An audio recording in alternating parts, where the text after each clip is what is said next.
structure identifies state shit and stops a lot of bullshit. You know what I'm saying? In other words, I tell you, we know that there are going to be contradictions or issues in our work, but we have a structure we can be able to go check it, have checks and balances and say, okay, well, if this information came out incorrectly about our organization, we can trace it back. So, when this information, what was your role? Can you trace this? I'm the chairman of this organization. It's not a dictator type thing. But I articulate the sentiments of this organization. A major case that we have is around our Minister of Defense. It's supposed to right there, Aaron Patterson. He's the Minister of Defense for our organization. He's held captive.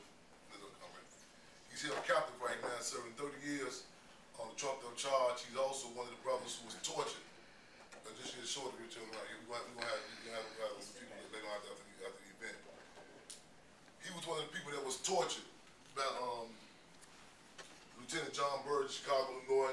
I talked to the brother earlier. He knew about the case. This is one of the cases where people like Lieutenant John Bird, Joe Machine Gun Gorman, and other people with little electroshock brothers on their sex organs, handcuffing radiators, a whole bunch of more taxes he was doing.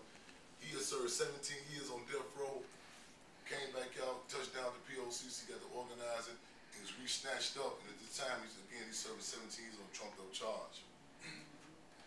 So it's one of our major cases that we fighting to get Aaron Patterson out. Our war cry, our mantra is free them all.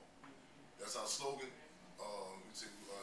Even though our organization is Prisoners of Conscience Committee, we're not a prison activist organization.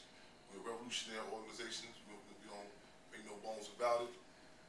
We say what Malcolm said, that America itself represents prisons. We also say with Minister of Defense U.E.P. Newton says that prison is a microcosm of the outside community. In other words, we can look at the graphic police terrorism. Those who don't say the police brutality, but the police terrorism that goes out in the SCI Green and other concentration camps, Attica, Folsom, and other places. It goes on a more broader level, the colonized communities in Chicago, Detroit, Cleveland, so on and so forth. That's basically, in a nutshell, basically the jail cell, who I am, what I represent. I have a habit of speaking fast, so I'm going to open up any questions or comments or anything I said thus far. Like I said, what's my time like? Okay, yes, sir.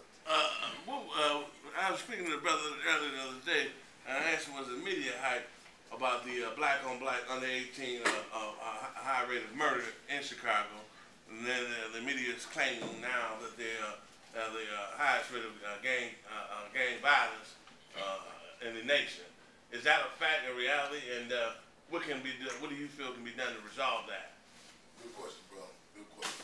We've been first of all, okay. Everyone hear his question and know about these references to about the whole media hype, in particular about Chicago, what they call black-on-black crime. Under 18. Under 18 in particular. You got reason to, the question like, saying, why is they, focusing on this? And notice they also tied into this whole thing about the CPS, Chicago Public Schools, and the image they putting forth that all these children are, they inside school, they actually attend Chicago Public Schools. Cut to the chase, them break down, go to some details till you go down some of the how they say politics makes strange bedfellows. After I do this interview, I want to go into some details with you and tell you about some individuals that may shock you, that's in bed with this whole propaganda piece they putting forward about this whole so-called emergence of black-on-black crime in Chicago in particular.